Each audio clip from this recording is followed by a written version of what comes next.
buenas noches y bienvenidos a Desde las Cámaras, el único programa que pone bajo la lupa lo que hacen los diputados, los senadores y los congresos locales. Buenas noches, Néstor. Adriana, buenas noches, es un gusto estar aquí contigo. ¿Y qué te parece si vamos a la información? Vamos. Pues, ¿qué cree? Evidentemente, en la Comisión Permanente del Congreso de la Unión, diputados y senadores, pues ¿de qué creo que opinaron? ¿De qué cree que discutieron? ¿De qué cree que hablaron? De los resultados de la elección del 1 de julio. Veamos. Los resultados son tan claros, son tan inobjetables, que no hay nada más que decir. Desearle muchísimo éxito al nuevo gobierno, al próximo presidente Andrés Manuel López Obrador, a su equipo, que les vaya muy bien. Tendrán el Congreso, también tendrán la mayoría absoluta en ambas cámaras del Congreso. Claramente hay un voto de castigo. Hay un voto de castigo para este gobierno. El PRD, por su parte, está obligado a una revisión profunda de su papel. Estoy convencido de que debemos seguir trabajando para ocupar el papel de una izquierda democrática, responsable, moderna, que deje atrás vicios de clientelismo. Tenemos la obligación de reorganizarnos, de redimensionarnos, de revisarnos a fondo. Yo creo que sí, yo creo que el frente se va a mantener, se debe mantener, es mi opinión, pero yo no dirijo ningún partido político de los tres que lo conforman, ni soy dirigente de ahora, la organización de la sociedad civil que también está ahí. Ellos tendrán que decidir. Mi opinión es que sí, acuérdense que se firmó un acuerdo que se registró ante el INE de una coalición, de un frente político no electoral, y ese dura hasta 2024. Ese registro que se hizo ante el INE tiene como plazo el 2024. Y vamos a ver este debate postelectoral que se dio en el Pleno de la Comisión Permanente y que concluyó con un pronunciamiento de la mesa directiva. El triunfo de Andrés Manuel López Obrador en la elección presidencial fue reconocido por todas las fuerzas políticas en el Congreso de la Unión. La Comisión Permanente resaltó la participación ciudadana, una de las más altas en la historia de México, que llevó al triunfo de un candidato de izquierda a quien le deseó éxito para brindar mejores oportunidades a los mexicanos. Felicitamos al licenciado Andrés Manuel López Obrador, quien obtuvo la mayoría de votos en las urnas. Desde este órgano del Congreso de la Unión, le deseamos el mayor de los éxitos en su gestión al frente del Poder Ejecutivo Federal para el periodo 2018-2024. Los partidos se dijeron dispuestos a colaborar con el nuevo gobierno, pero no a costa de las libertades de los ciudadanos. Acompañaremos desde luego todo aquello en lo que coincidamos, porque le vaya bien a la mayoría de la gente y porque le vaya bien al país. Lo que no será permisible es que quienes ganaron no ejerzan mecanismos de autocontrol para no excederse, porque el mandato de la gente fue fundamentalmente cambiar las cosas en materia de violencia, en materia de desigualdad, en materia de corrupción, no cambiar el sistema político. Ese es el gran reto. Hoy, más que nunca, México necesita de fuerzas políticas que actúen con inteligencia, valor y buena fe. Todos tenemos la responsabilidad, desde nuestra respectiva posición, de seguir contribuyendo al futuro de México en unidad y en paz. Seremos un partido responsable que reconocerá los aciertos del próximo gobierno federal, pero también señalará con firmeza sus fallas o desaciertos. No seremos una oposición irresponsable que se oponga sistemáticamente a cualquier propuesta. Los legisladores coincidieron en que el país necesita la reconciliación que deje atrás el encono. Ahora vamos con nuestra analista financiera, económica y de negocios, Alicia Salgado. Hola muchachos, ¿cómo están? Me da muchísimo gusto saludarles.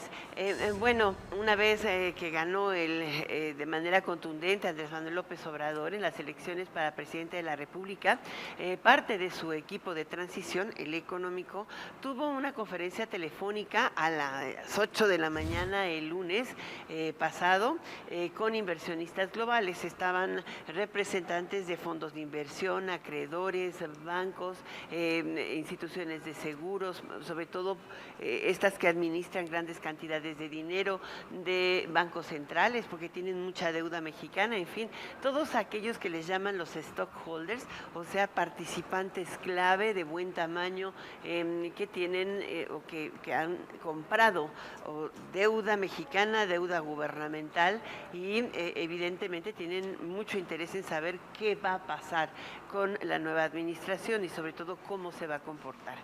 Ante ellos, Carlos Ursúa, acompañado de dos personajes más, Gerardo Esquivel y también Arturo Hernández, que viene del Banco Mundial, además es el actual director de gobernabilidad del Banco Mundial para el sudeste asiático en materia económica, así es de que él se incorpora muy pronto al equipo de transición.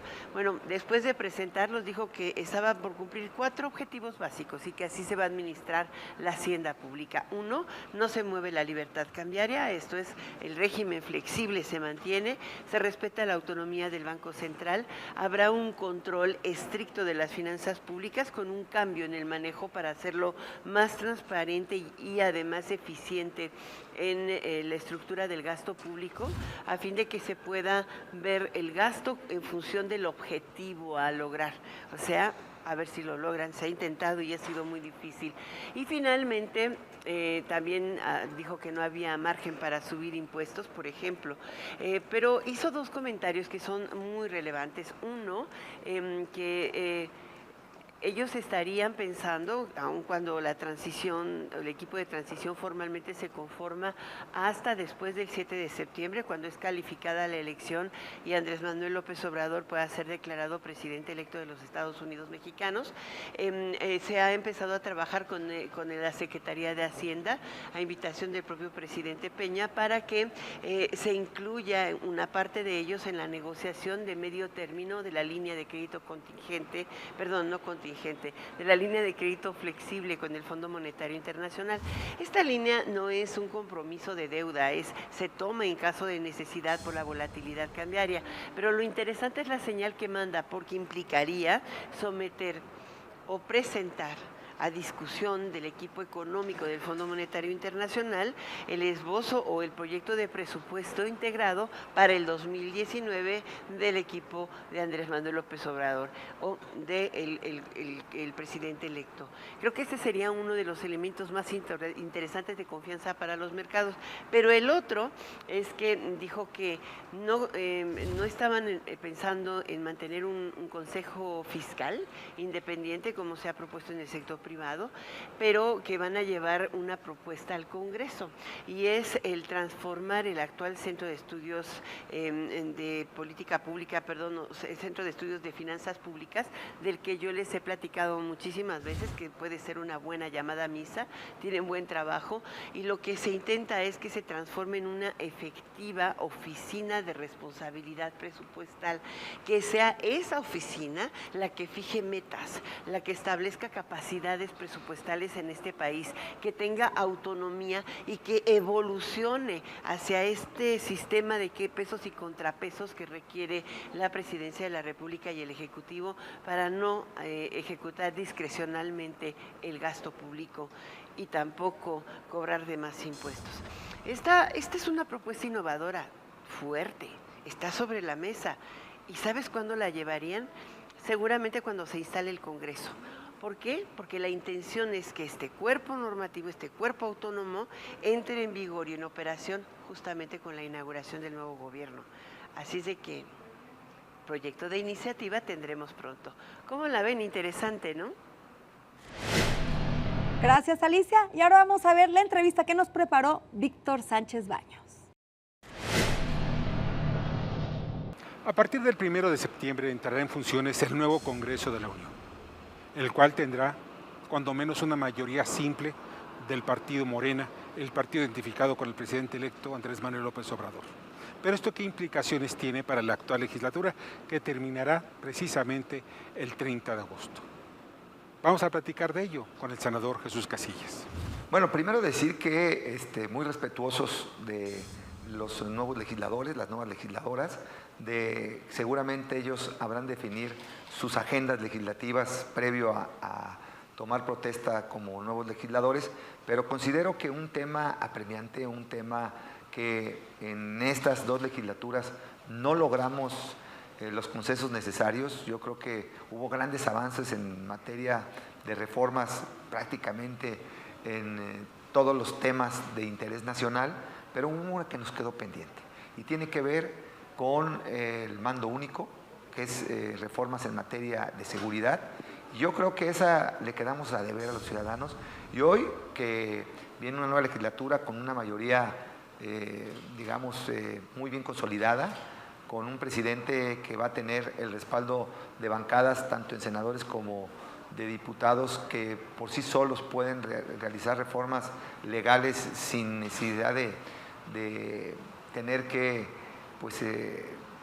convencer a otros parlamentos, aunque lo ideal es el consenso. Yo le apuesto al consenso, yo le apuesto a que todos los grupos participen, pero con ese respaldo yo creo que el presidente estaría de alguna manera comprometido a priorizar el tema más sentido que nos manifestó los ciudadanos y que nos ha manifestado en los últimos años, que es el tema en materia de seguridad. La inseguridad que ha lastimado a miles de familias, a miles de mexicanos que se ven vulnerados en sus personas, en sus bienes, en sus familias, en sus posesiones, y que hoy por hoy hay una deuda pendiente con ese tema. En el nuevo esquema político-legislativo se esperan también transformaciones en donde la actual legislatura pueda llegar a acuerdos con el gobierno electo de Andrés Manuel López Obrador y establecer algunos lineamientos para que cuando llegue el 1 de septiembre la próxima legislatura ya se tengan muchos avances para beneficio de la comunidad. Es muy claro que los acuerdos deben tomarse ya desde estos momentos, desde los ámbitos del Ejecutivo y el Legislativo. Y en eso está precisamente el aseo político de los partidos políticos y que actúen con mucha madurez para beneficio, reitero, de todos los mexicanos. Gracias, Víctor. Y es el momento de ir a un corte, pero no se vaya, porque sabe que aquí en el estudio estará un tribuno por naturaleza, un legislador que lleva varias décadas trabajando en las distintas expresiones del Poder Legislativo. Pablo Gómez, diputado electo prácticamente virtualmente por el Distrito 23 de Coyoacán, por el PT y la coalición de Morena, hablará con nosotros de lo que es la agenda de la coalición ganadora en el Congreso de la Unión. Volvemos.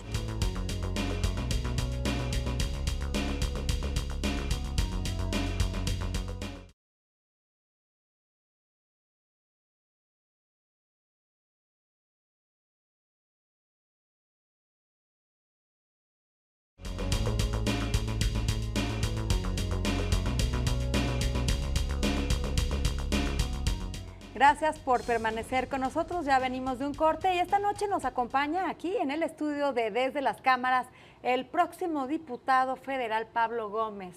¿Qué tal, Pablo? Buenas noches. Buenas noches, gusto de saludarlos. Pablo, una votación histórica que le da mayoría en todas las cámaras a la coalición Morena, PT, PES. Van a tener mayoría absoluta en la Cámara de Diputados, en el Senado y en la mayoría de los congresos locales, lo que les va a dar la oportunidad, de pasar sin mayor cabileo ni negociación todas las leyes que demande el partido, la sociedad, incluso reformas estructurales. ¿Cómo van a darle uso a esta mayoría, a este beneficio que tendrán como mayoría absoluta? Bueno, yo creo que negociaciones siempre habrá, discusiones siempre habrá, y esperemos que sean mejores discusiones, más profundas, más serias. La mayoría absoluta es, ante todo, una responsabilidad, porque no va a haber pretexto para no hacer lo que se dijo que había que hacer. Tendremos que cumplir con la plataforma que se presentó y por la cual 28 millones de mexicanas y mexicanos se pronunciaron. O sea, no estamos hablando de cualquier cosa. Una mayoría, sí, muy importante, la que recibió Andrés Manuel López Obrador y la que recibimos todos los candidatos a legisladores. Yo creo que valdría la pena que nos ayudaras a condensar lo que serían este paquete de reformas este paquete de cambios e iniciativas que vamos a ver que se van a ir presentando y dando en el Congreso. Ya de entrada, por ejemplo, está planteada esta reforma, esta iniciativa para crear la Secretaría de Seguridad Pública. Carlos Ursúa anunció una reforma en el sistema de pensiones. ¿Qué es lo que viene? ¿Qué vamos a ver de trabajo legislativo en esta nueva legislatura y en este nuevo gobierno? Bueno, lo primero que se va a presentar en diciembre, el momento, no la... es una cirugía mayor del presupuesto. Yo espero que sea muy bueno el proyecto y que Ursúa lo construya también de la mano de la Cámara. Ahí no participa el Senado en la aprobación del presupuesto por disposición constitucional y las cosas se lleven al último, hasta el último momento, sin jaloneos ni chantajes. Acabar con el departamento de regalos, en el que cada diputado, cada político metía una partida al presupuesto sin ninguna conexión con alguna política pública, sin conexión con ningún programa de gobierno, ni de gasto programable propiamente para llevar alguna obra, alguna cosa, a algún lugar, y después iban con el presidente municipal, el gobernador o las ONGs o las que fueran a cobrarles el 10% mínimo de lo que les habían dado en el presupuesto. Eso se llaman los moches, ¿no? Entonces se han hecho célebres, es una manera, digamos, de operar una corrupción fea, pero por cínica. Pues va a haber una reorientación, los gastos de operación del gobierno van a bajar muchísimo, incluyendo los sueldos de los altos funcionarios. Esperemos que de esa manera podamos hacer un programa que dure varios años de incremento de los sueldos más bajos de la administración pública, que son demasiado bajos. Esperemos también, esto no va a ser en un solo año, tiene que ser en varios, ¿no? En varios presupuestos. Pero en el trienio que nosotros estaremos ahí, tenemos que hacer una reducción sistemática de los gastos de operación. ¿Se acabarán los seguros de gastos médicos mayores para los funcionarios públicos? Sí, ese es un compromiso. Pablo, la coalición Juntos Haremos Historia ha hablado mucho de acabar con la corrupción. Hace un momento comentábamos sobre el auditor superior de la Federación, que es el que audita pues las cuentas de todos los gobernadores, incluso las cuentas de la Cámara de Diputados, del Senado, pero todos sabemos que no cuenta con la capacidad para auditar en tiempo. Siempre tiene un default. Desafortunadamente nos enteramos que los gobernadores saquean un estado cuando ya lo saquearon y no antes. ¿Cómo evitar esto? ¿Cómo arreglar este mecanismo que es un cuello de botella, la Auditoría Superior de la Federación, y que puede ayudarles a acabar con este problema que lacera a los mexicanos, que es la corrupción? Yo espero que se eleve la capacidad de realizar auditorías de la auditoría, que es muy pequeña. Yo creo que no cubren más que un 5 o 6% de todo el gasto federal. Que se aumente, que se perfile mejor el método a través del cual se escogen las actuaciones de la auditoría, que tenga personal en mayor cantidad y mejor capacitado, si esto es posible, y todo esto sí lo puede hacer la Cámara. Algunas otras cosas las tiene que hacer la auditoría misma, porque goza de autonomía operativa.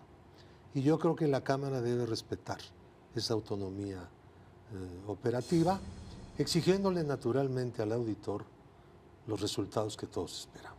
¿Qué crees tú que sea lo más relevante que va a atender la Cámara? ¿El cambio de mayor envergadura o los cambios de mayor envergadura que van a pasar por sus manos?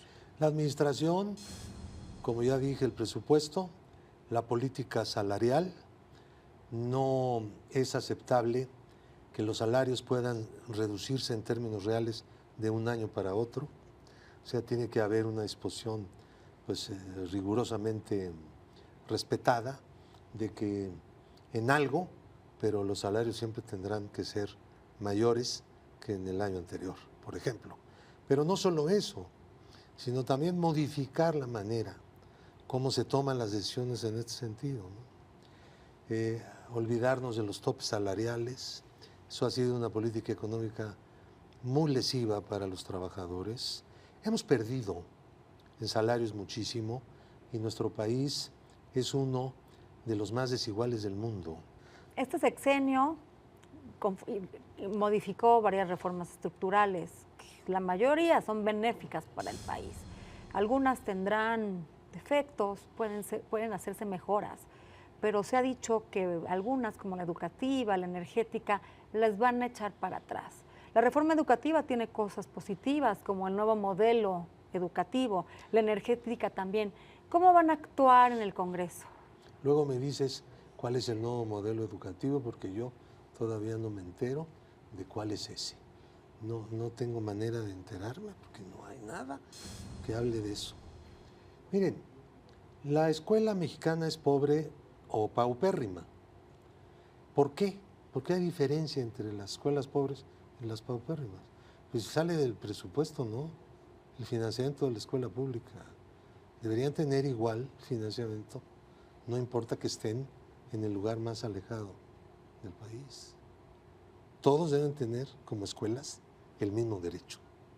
Eso sí es una reforma económica que impacta la educación básica. Pero no solamente queremos las reformas económicas que impacten la educación básica, sino las reformas de contenido educativo. Miren, el gobierno es una institución que no debe educar. El gobierno debe ser educado, no educar. No está para educar. Ellos no saben de pedagogía, no son pedagogos, no son maestros, no son lo que es el magisterio. ¿Quién debe educar? Los educadores. Todo lo que tenemos que abrir en primer término, en lugar de esas leyes que solo ofenden a los educadores y los tratan con una actitud, dejémoslo ahí, indebida, injusta, que ellos sean organizados para participar en la obra educativa para convertir a nuestra escuela sobre base de mejores recursos y de mayores recursos en algo transformable todo el tiempo. Así debe ser la educación. Si tú te detienes en algún momento, vas para atrás, que es lo que ha pasado en México. Claro. Pablo, nos queda un minuto y muchos temas, sin duda. Yo creo que vamos a seguir esta charla mucho tiempo después, sin duda vamos a ocupar esos temas, pero yo te diría, hay muchas cosas en tránsito y hay muchos cambios estructurales que han hecho que podamos ver cosas que no se veían antes. Por ejemplo, la transparencia le ha permitido a ciudadanos y a medios de comunicación poder encontrar, descubrir, destripar precisamente desviaciones, corrupción, etcétera. Tenemos pendiente la reforma del Sistema Nacional Anticorrupción, terminar de completarlo. Falta nombrar fiscal general de la Nación. ¿Cómo van con esos temas? Bueno, el Senado debe nombrarlo, pero para que lo pueda nombrar tienen que ocurrir dos cosas. Primero, tiene que haber una ley. Segundo, tienen que presentar una decena o más de nombres. Tercero, el presidente de la República debe escoger de ahí una terna. Cuarto, la tiene que regresar al Senado. Quinto, el Senado tiene que nombrar a uno por 2/3. Y si no, todo vuelve a empezar y se hace unas bolas, este sistema un poquito complicadas. ¿Por qué llegaron a eso? Bueno, porque era la forma de resolver las cosas antes, ¿no? El PRIAN pues siempre estaba viendo a ver qué partido sacaba algún provecho de las reformas que se hacían, ¿no? Ahora, yo entiendo que las negociaciones parlamentarias son indispensables. Primero, hay que hacerlas frente a la opinión pública. Nada en lo oscurito. Que cada quien diga lo que está queriendo y por qué motivos. Y luego vamos viendo cómo se pronuncian los medios de comunicación y la gente y las opiniones y los debates y todo. Público. Y luego vamos llegando a acuerdos. Pero no se nos ponga en una situación en la cual vamos a seguir el mismo ritual que el sistema PRIAN anterior. No, aunque seamos mayoría absoluta. No. Eso sí que no. Ya tuvimos bastante envilecimiento de la función política como para seguirle por el mismo lado. Muy bien. Pablo Gómez, próximo diputado electo de la República, diputado federal, muchas gracias por estar esta noche con nosotros aquí en el estudio. Néstor, se nos acabó el tiempo. No dejen de vernos próximo jueves a las 11:30 de la noche, Néstor. Sí, aquí en Desde las Cámaras, el único programa de la televisión abierta mexicana que se ocupa exclusivamente de los temas del Poder Legislativo, la Cámara de Diputados, la Cámara de Senadores, la Asamblea Legislativa de la Ciudad de México y los congresos locales. Lo esperamos aquí la próxima semana en Desde las Cámaras. Buenas noches. Buenas noches.